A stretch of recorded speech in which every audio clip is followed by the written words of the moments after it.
शादी के 7 वचन और उनके अर्थ। पहला वचन। पहले फेरे में दुल्हन आगे चलती है और अपने होने वाले जीवन साथी से ये वचन मांगती है कि जब भी आप जीवन में कोई तीर्थ यात्रा, हवन, पूजा या अन्य कोई धार्मिक कार्य करेंगे तो आप मुझे अपने साथ रखेंगे। यदि आप सहमत हैं तो मैं आपकी जीवन संगिनी बनना स्वीकार करती हूं।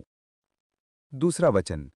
दूल्हे से दूसरा वचन दुल्हन लेती हैं कि मैं जिस तरह से अपने माता पिता का सम्मान करती आई हूं उसी तरह से आपके माता पिता और परिजनों का सम्मान करूंगी, और मेरी ही तरह आप भी मेरे माता पिता का सम्मान करेंगे और घर परिवार को अपना मानेंगे। यदि आप सहमत हैं तो मैं आपकी जीवन संगिनी बनना स्वीकार करती हूं। तीसरा वचन। तीसरे फेरे में दुल्हन दूल्हे से ये वचन लेती हैं कि मैं जीवन के तीनों अवस्थाओं यानी युवावस्था, प्रौढ़ावस्था और वृद्धावस्था में आपका साथ निभाऊंगी। अगर आप भी मुझे ऐसा वचन देते हैं तो मैं आपकी जीवन संगिनी बनना स्वीकार करती हूं। चौथा वचन। चौथे वचन में दूल्हा आगे आता है।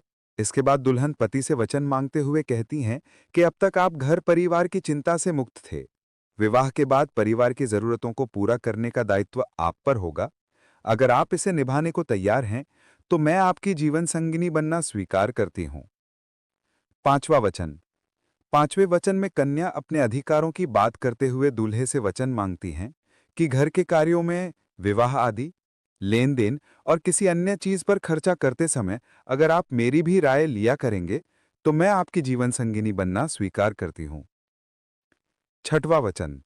शादी के छठे फेरे में दुल्हन दूल्हे से ये वचन मांगती हैं कि अगर मैं अपनी सखियों, परिवार या अन्य लोगों के बीच बैठी हूं तो आप कभी भी मेरा सामाजिक रूप से अपमान नहीं करेंगे, साथ ही जुआ आदि किसी भी बुरी आदतों में नहीं फंसेंगे।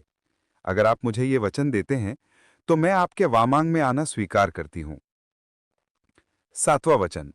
शादी के आखिरी यानी सातवें फेरे में दुल्हन कहती है कि आप पति पत्नी के आपसी प्रेम का भागीदार किसी अन्य को नहीं बनाएंगे और अन्य स्त्रियों को माता व बहन की भांति सम्मानजनक दृष्टि से देखेंगे। अगर आप ये वचन दे तो मैं आपके वामांग में आना स्वीकार करूंगी। दोस्तों, कुछ लोग वीडियो को इग्नोर कर देते हैं और अपने जीवन से जुड़ी बेहतरीन जानकारियां छोड़ देते हैं। हमारी ये वीडियो आपको कैसी लगी कमेंट करके जरूर बताएं। अच्छी लगी हो तो वीडियो को लाइक कर दीजिए और चैनल को सब्सक्राइब कर लीजिए। धन्यवाद।